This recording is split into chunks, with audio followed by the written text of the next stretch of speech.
as I say, I've got a job of work to persuade a majority of them to back the bill. But as I say, I think the political mood is catching up with where the public mood has been for many, many years now. I understand the sense of urgency and the frustration that many feel that this process hasn't moved quicker even to this point. But it's vitally important that Scottish Parliament undertakes robust scrutiny, takes the widest possible written and oral evidence before considering the vote in the Chamber. How quickly that can happen, I don't know. That'll be for Parliament to decide. But we need to get the detail right.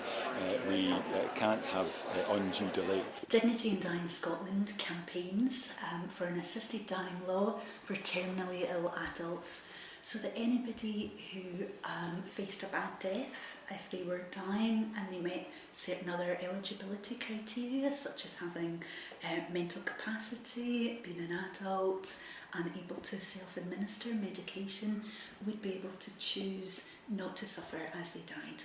I support this bill 100%. The very title of the bill, Assisted Dying for Terminally Ill Adults, is really important.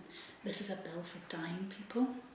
This isn't for anybody else, and anybody that wasn't in an advanced state of terminal illness would not be able to have an assisted death should the law change. That's exactly right. What dying people who face a bad death need is the option to be able to say this far and no further should they face sort of really needless suffering and a prolonged and painful death. The law puts that compassion and kindness in place, but it also has safety at its core. Right now the law is very unsafe. There's no regulation and no transparency around the desperate decisions that some dying people are forced to make.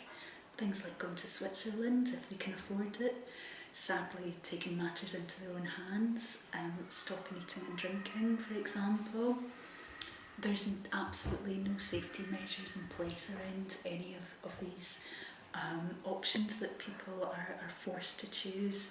So this bill is absolutely the right bill for dying people in Scotland and would increase both compassion and safety.